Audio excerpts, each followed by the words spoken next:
Tlingit nach Ginugech Yuchat Duasak, Blakek nach Michaela Mitchell Yuchat Duasak, Yeth na Hatsati, Deshitan Ayachat, Hutsnuakwan Yeth hit Dach Ayachat.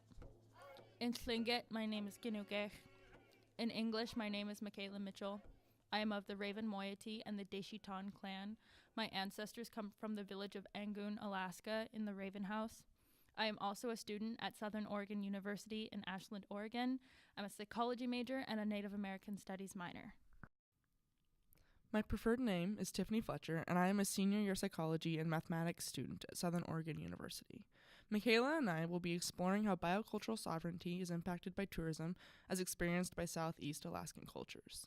To add clarification, biocultural sovereignty can be described as the environmental autonomy and associated cultural livelihood belonging to a person or group of people. Components of biocultural sovereignty include natural resource management and development such as hunting, fishing, harvesting, and respect for religious freedoms. These resources are managed by the 13 Native corporations in Alaska. We'll be focusing on 2 that exist in Southeast Alaska to serve the Tlingit, Haida, and Tsimshian tribes, Goldbelt Incorporated and Sealaska Corporation. Alaska has a system of native corporations instead of reservations to keep the tribal land and tribal government separate, as well as represent the tribes of Alaska politically. This was made possible through the Alaska Native Claims Settlement Act of 1971, or ANCSA as I'm going to call it. This was the official acknowledgement of the indigenous people having at least some right to the land and its resources. This was a really big unresolved issue for a really long time, not just since Alaska was bought from Russia in 1867, but also before then when natives had to handle hostilities and invasions from Russia. Today we're going to cover the modernization of these corporations and topics including biocultural sovereignty and a little about tourism. With regards to tourism in particular, there have been some controversy surrounding it in Southeast Alaska, which also impacts the relationships of these things. It's no longer 1971. A lot of things have changed in the world that the corporations have to adapt to, overcome, and ideally use to their advantage, which is not necessarily an easy thing to do.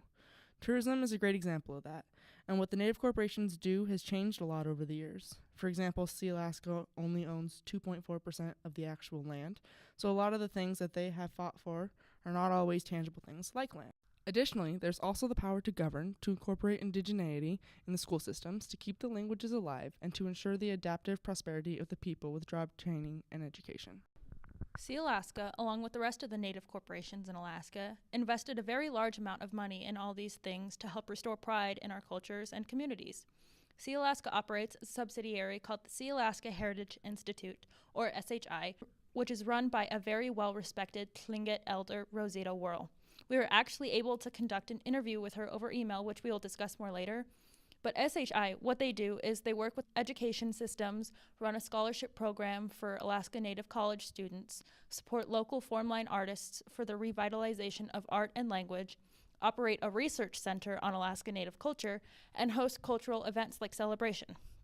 And that is this huge celebration of the survivance of our people that is held every summer in my hometown, Juneau, where dance groups come from all over the state for singing, dancing, and food. Sealaska also partakes somewhat in the timber industry. From an outside perspective, that might kind of seem controversial, but what most people don't know is that they harvest the timber in a way that's very sustainable by practicing silviculture. That is the controlled growth and harvest of timber in such a way that makes a sustainable harvest system. On top of all of that, Sealaska also works with the 8A Business Development Program, which allows natives to learn from other business experts and hire mentors for trade jobs like construction. This is actually a great way to demonstrate contemporary biocultural sovereignty because it encourages native people to participate in society in meaningful ways that they may not otherwise be able to if the corporations had never existed, while maintaining and using their cultural values. Goldbelt does plenty of similar things, but they also have more involvement in tourism than Sealaska does. But we'll talk about that later. I just want to illustrate what the Native Corps do, since people who aren't from Alaska tend to get the wrong idea just from the word corporation. Thanks for explaining and clarifying what Native corporations are. I understand that you participated in an internship at Gold Belt Heritage Foundation last summer. Would you be down to talk a little bit about what that experience was like for you? Yeah, so last summer I had an internship with Gold Belt Heritage Foundation. They are a subsidiary of Gold Belt that runs a scholarship program, and they support local and economic development opportunities. They advocate for the preservation and advancement of Alaska Native art, culture, and language. Gold Belt Heritage Foundation also advocates for education and job training, in addition to documenting and preserving historic sites. We ran a couple camps for the kids too. One was children ages 5 to 12, and about 80 kids showed up every day, Monday through Friday, for like 2 weeks. I, with the help of a handful of high schoolers, was in charge of about 20 4th and 5th graders specifically. We taught them how to sew and we made leg warmers, tote bags, headbands with Tlingit designs on them. There was a lot of singing and dancing in Tlingit. We made jam. We did a few writing prompts. And it also happened to be the sunniest 2 weeks in Juneau we had that summer. We also got to play in the park next to the salmon hatchery, and it was just it was a blast. The second camp was an overnight camp for middle schoolers. I was an overnight chaperone with a cabin of about 13 girls. This also happened to be during the rainiest week of summer. There was a lot of the same singing and dancing, but the campers got to make their own drums and moccasins, which were a big hit. They also got a Tlingit language lesson by Joseph Marks and his dad Paul Marks, which was the most well put together language lesson I have ever seen.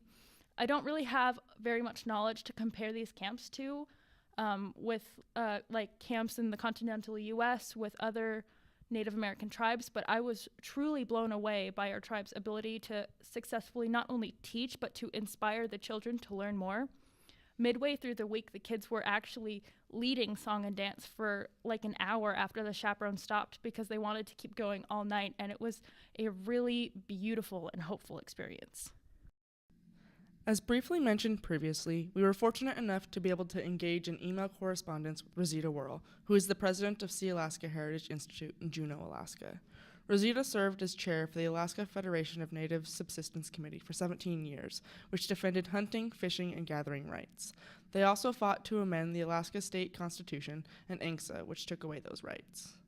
We reached out to Rosita Worrell to obtain an authentic perspective on the impact of tourism on biocultural sovereignty and self-autonomy in Southeast Alaska and how Sealaska Corporation is involved. The following questions were posed to Rosita via email, to which she quickly and thoroughly detailed her responses and sent them to both Michaela and I. For the purpose of communicating the thoughts that she shared, I'll be presenting the questions one at a time, and Michaela will be responding in place of Rosita.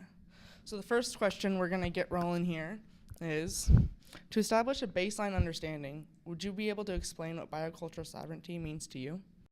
Biocultural sovereignty means maintaining indigenous rights to harvest, utilize and distribute resources from our land, and to maintain our spiritual relationship to the land and the beings of the earth. We have lived on this land since time immemorial, and we are one with the land. Fabulous.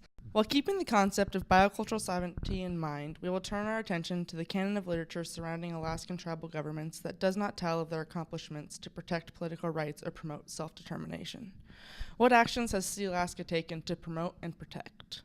So Sealaska is a major leader with tackling these issues by fighting for subsistence rights, voting rights, especially to those natives who were born after ANCSA in 1971, and special rights for elders.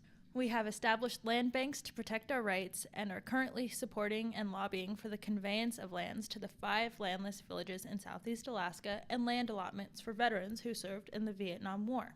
Nice, that's super interesting. Would you be able to explain why Sealaska is not more heavily involved with the tourism industry? Yeah, so tourism was already heavily controlled by the cruise industry when Sealaska began its investments. The cruise industry has a very strong hold on tourist opportunities. It would take a very significant investment to buy out the cruise lines, and most of the other opportunities are small-scale tourist investments. So when it comes to sovereignty, what is the biggest obstacle Alaska Natives face today, and how should this issue be addressed?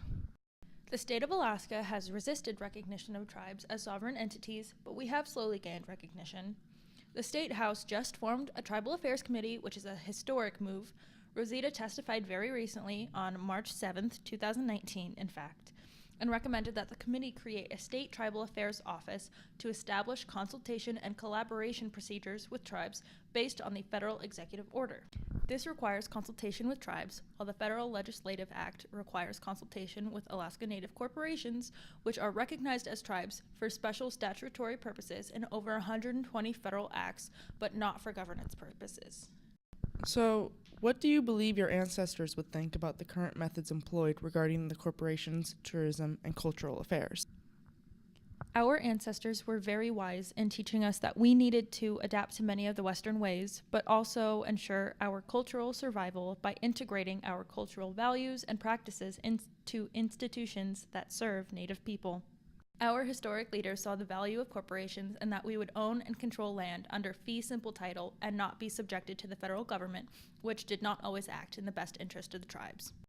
So, for those of you who are familiar with Brian Brayboy's tribal critical race theory, one of the foundational tenets states that stories are not separate from theory. Is there a Tlingit story that stands out to you that relates to management of the land? Yeah, Rosita said that she would like to tell the story of Dolores Churchill about natural and cultural sustainability. As she was gathering spruce roots for her basketry, she said, "Oh, how our ancestors must have loved us. They didn't take all of the roots, but left enough roots for the tree to survive so that we of later generations could gather spruce roots too."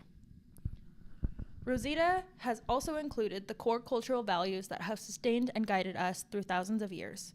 She believes that we can see the seeds of biocultural sovereignty in them. They are Ha'ani, our land, which is our ancestors who have lived on this land for more than 10,000 years, taught us that everything has a spirit. The next one is Ha'Shuk'a, the past, present, and future generations. This is honoring our ancestors and future generations.